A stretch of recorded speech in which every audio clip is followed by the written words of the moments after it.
दोस्तों बहुत बहुत स्वागत करता हूं आप सभी का। यूं तो मोदी जी देश को 2047 का सपना दिखाते हैं, लेकिन आज उनका ही सपना चकनाचूर हो गया है। आज स्थिति ये हो गई है कि उनके ही करीबी, उनके ही खास उन्हें कुर्सी से उतारने में लग गए हैं। ऐसे में यहाँ सबसे बड़ा सवाल ये खड़ा हो रहा है कि अब मोदी जी क्या करेंगे। दोस्तों उनके पास अब सिर्फ दो ही रास्ते बचे हैं, या तो वो इस्तीफा दें या फिर सियासत से संन्यास लें, रिटायरमेंट लें, क्योंकि उनकी एज हो चुकी है। तो अब मोदी जी इन दो विकल्प में से क्या चुनेंगे, इस्तीफा देंगे या फिर उन्हें रिटायरमेंट ले लेना चाहिए। दोस्तों जानकार ये कह रहे हैं कि मोदी जी इस्तीफा तो नहीं देंगे, लेकिन उनके रिटायरमेंट की जो डेट है, वो तारीख है, वो अब पक्की मानी जा रही है। तो बड़ा सवाल ये खड़ा हो रहा है, आखिर मोदी जी के ही करीबी उन्हें कुर्सी से उतारने में क्यों लग गए हैं और प्रधानमंत्री नरेंद्र मोदी कब रिटायरमेंट लेंगे। दोस्तों इसको लेकर आज एक बहुत बड़ा खुलासा हुआ है। इस वीडियो को आप लोग अंत तक देखिएगा, जिससे पूरा मुद्दा आपको आसानी से समझ में आ जाए। दोस्तों क्या इस शख्स को आप पहचानते हैं? यकीनन अगर आप राजनीति में रुचि रखते हैं तो इनको जरूर जानते होंगे। ये हैं बीजेपी के नेता, अर्थशास्त्री, दिग्गज नेता बीजेपी के सुब्रमण्यम स्वामी। सुब्रमण्यम स्वामी ने आज एक चैनल को दिए गए इंटरव्यू में बहुत बड़ा खुलासा किया। एक सोशल मीडिया चैनल को दिए गए इंटरव्यू में जब सुब्रमण्यम स्वामी से यह पूछा गया कि आप प्रधानमंत्री नरेंद्र मोदी जी को क्या खास संदेश देना चाहते हैं, आप प्रधानमंत्री नरेंद्र मोदी जी को क्या सलाह देना चाहेंगे, तो दोस्तों आज स्वामी जी ने इस सवाल के जवाब में जो कुछ भी कहा उसने बीजेपी में हड़कंप मचा दिया है। स्वामी जी ने बिना भूमिका बांधे कहा है कि रिटायरमेंट होकर जल्दी जाओ, नहीं तो जेल जाओगे। दोस्तों ये बयान है बीजेपी नेता सुब्रमण्यम स्वामी का। सुब्रमण्यम स्वामी ने कोई विकल्प नहीं दिया, कोई चॉइस नहीं दी, सीधे सीधे कह दिया कि अब उम्र हो गई है, अब रिटायरमेंट हो जाना चाहिए। इस्तीफा तो दोगे नहीं, लेकिन रिटायरमेंट अब हो जाना चाहिए, और अगर रिटायरमेंट नहीं लिया राजनीति से तो फिर जेल जाना पड़ेगा। दोस्तों ये है सुब्रमण्यम स्वामी का ताजा बयान। और सिर्फ सुब्रमण्यम स्वामी ही नहीं, आरएसएस चीफ मोहन भागवत की तरफ से भी आज एक ताजा बयान सामने आया है। आरएसएस चीफ मोहन भागवत ने कहा कि 75 साल के व्यक्ति को दूसरों को भी अवसर देना चाहिए। दोस्तों आपको बता दें कि बीजेपी में एक नियम बनाया गया था, एक गाइडलाइन बनाई गई थी कि जो नेता 75 वर्ष पूरे कर लेगा तो उसे मार्गदर्शक मंडल में भेज दिया जाएगा। और ये जो गाइडलाइन थी ये मोदी जी की टीम ने तैयार किया था। लेकिन अब जब मोदी जी 76 वर्ष के होने वाले हैं तो अब उन्हें भी मार्गदर्शक मंडल में चले जाना चाहिए। ये सलाह मोहन भागवत दे रहे हैं प्रधानमंत्री नरेंद्र मोदी को। दोस्तों ये बात और है कि भागवत जी खुद 75 वर्ष के हो चुके हैं। ये जो कह रहे हैं ये अपने ऊपर वो चीज खुद नहीं लागू कर रहे हैं, ये भी 75 वर्ष के हो गए, इनको भी रिटायरमेंट लेने की जरूरत है, लेकिन इन्होंने अभी तक रिटायरमेंट नहीं लिया। इन्होंने अभी तक आरएसएस की फंडिंग कहां से आ रही है इसको लेकर कोई जवाब नहीं दिया। रिटायरमेंट की तलवार तो भागवत पर भी लटकी हुई है। अब देखना होगा भागवत जी रिटायरमेंट कब लेते हैं। दोस्तों इस समय मोदी सरकार के जो मंत्री हैं वो निराश नजर आ रहे हैं। बीजेपी के तमाम नेता बहुत ज्यादा नाराज हैं। मोदी सरकार में सबसे वरिष्ठ मंत्री माने जाने वाले नितिन गडकरी ने आज एक ऐसा बयान दिया जिसने देश की राजनीति में भूचाल ला दिया है। गडकरी ने कहा कि आजकल मैं ज्यादा काम नहीं कर पाता, जब कर सकता था तब किया, अब काम में मेरी भागीदारी कम हो गई है। मैंने सबसे कह दिया कि अब नई पीढ़ी के हाथ में काम को सौंप देना चाहिए। बिल्कुल गडकरी जी, आप बिल्कुल इस्तीफा दे दीजिए, आप रिटायरमेंट ले लीजिए, क्योंकि आप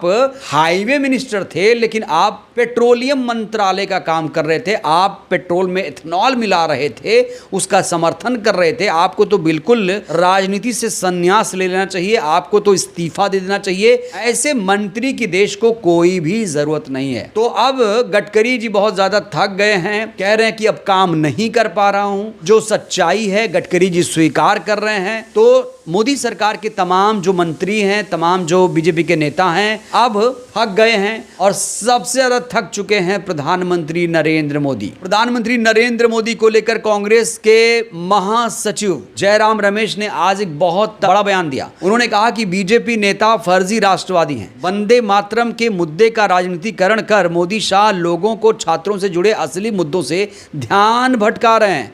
मोदी अब थक चुके हैं और अब उन्हें रिटायर हो जाना चाहिए। रिटायरमेंट रिटायरमेंट रिटायरमेंट, तो रिटायरमेंट कब होगी? दोस्तों आपके मन में ये सवाल आ रहा होगा कि वो तारीख कौन सी है, कब मोदी जी होंगे रिटायर? दोस्तों तारीख है 17 सितंबर 2026। यही वो तारीख है। राजनीति के जानकार कह रहे हैं कि प्रधानमंत्री नरेंद्र मोदी रिटायर हो जाएंगे और 17 सितंबर के बाद वो कुर्सी छोड़ देंगे। और अगर वो कुर्सी नहीं छोड़ेंगे, इस्तीफा नहीं देंगे, तो फिर सुब्रमण्यम स्वामी जैसे लोग उन्हें चेतावनी भी दे रहे हैं, सलाह भी दे रहे हैं। भागवत भी कह रहे हैं कि अब दूसरों को मौका दीजिए, अब उम्र हो गई है। गडकरी जी भी थक चुके हैं। जयराम रमेश जी कह रहे हैं कि मोदी जी थक चुके हैं। तो अब बड़ा सवाल ये खड़ा हो रहा है, क्या वाकई प्रधानमंत्री नरेंद्र मोदी अगले 17 सितंबर को रिटायर हो जाएंगे या फिर वो इस्तीफा दे देंगे? दोस्तों ऐसे में सबसे बड़ा सवाल ये भी खड़ा हो रहा है कि अगर रिटायरमेंट ले लेंगे तो फिर बीजेपी सरकार का क्या होगा? इस्तीफा देंगे या फिर रिटायरमेंट लेंगे? दोस्तों जानकार तो यही कह रहे हैं कि वो रिटायरमेंट लें तो उनके लिए बेहतर रहेगा, राजनीति से संन्यास लेंगे तो उनके लिए बेहतर रहेगा, उनके भविष्य के लिए थोड़ा सा बेहतर रहेगा। लेकिन अगर वो इस्तीफा देते हैं तो फिर उनके लिए बहुत मुश्किलें खड़ी हो जाएंगी। हालांकि मुश्किलें तो रिटायरमेंट के बाद भी आ सकती हैं, क्योंकि विपक्ष मोदी सरकार से बहुत ज्यादा नाराज है। जनता भी इस सरकार से कहा जा रहा थक चुकी है, क्योंकि इस सरकार ने जो वादा दावा किया वो कभी पूरा नहीं किया। मैंने मन में ठान ली है, अगर आपके मुझे आशीर्वाद मिल जाए, मैं ये सपना पूरा कर दूंगा। 2022, देखिए 2022 यानी आज से 3-4 साल के बाद हमारे देश की आजादी के 75 साल होने वाले हैं। गोविंद गुरु जैसे महापुरुषों ने जिन सपनों को देख करके बलिदान दिए थे, उस आजादी के 75 साल हो रहे हैं। और मैंने व्रत लिया है, संकल्प किया है कि 2022 आजादी के 75 साल होंगे, तब तक हिंदुस्तान में एक भी परिवार ऐसा नहीं होगा जिसका अपना खुद का पक्का घर नहीं होगा। कुछ वादों को छोड़कर इस सरकार ने कुछ पूरा नहीं किया। किसानों की आय दोगुनी नहीं की, 100 स्मार्ट शहर नहीं बनाए, 15 लाख रुपए अकाउंट में नहीं आए, हर गरीब को पक्का घर नहीं मिल पाया, काला धन विदेश से नहीं आ पाया, पेट्रोल 50 रुपए प्रति लीटर नहीं हुआ, सिलेंडर 500 रुपए नहीं हो पाया। तो जो वादे दावे ये लोग कर रहे थे वो पूरा नहीं हो पाया। रुपए के मुकाबले डॉलर मजबूत हो रहा है, पेट्रोल के दाम आसमान छू रहे हैं, महंगाई लगातार बढ़ रही है, महंगाई डायन खाए जा रही है, और चीनी के भाव तो आप देख रहे हैं बहुत तेजी से ऊपर जा रहा है। छात्रों के जो पेपर हैं वो लीक हो रहे हैं, जेन जी जेन अल्फा सड़क पर उतर चुके हैं, स्कूलों की स्थिति आप लोग देख ही रहे हैं क्या है। तो ऐसे में कहा जा रहा है कि जो अच्छे दिन लाने वाले थे उनके ही अब बुरे दिन शुरू हो गए हैं। अब मोदी जी को कुर्सी से हटना होगा और रिटायरमेंट लेना ही होगा। बहरहाल दोस्तों इस वीडियो में इतना ही। आपको क्या लगता है, क्या मोदी जी को इस्तीफा देना चाहिए या फिर संन्यास ले लेना चाहिए? आप लोग इस पूरी खबर को लेकर क्या सोचते हैं, राय दीजिएगा। क्या मोदी जी रिटायरमेंट लेंगे?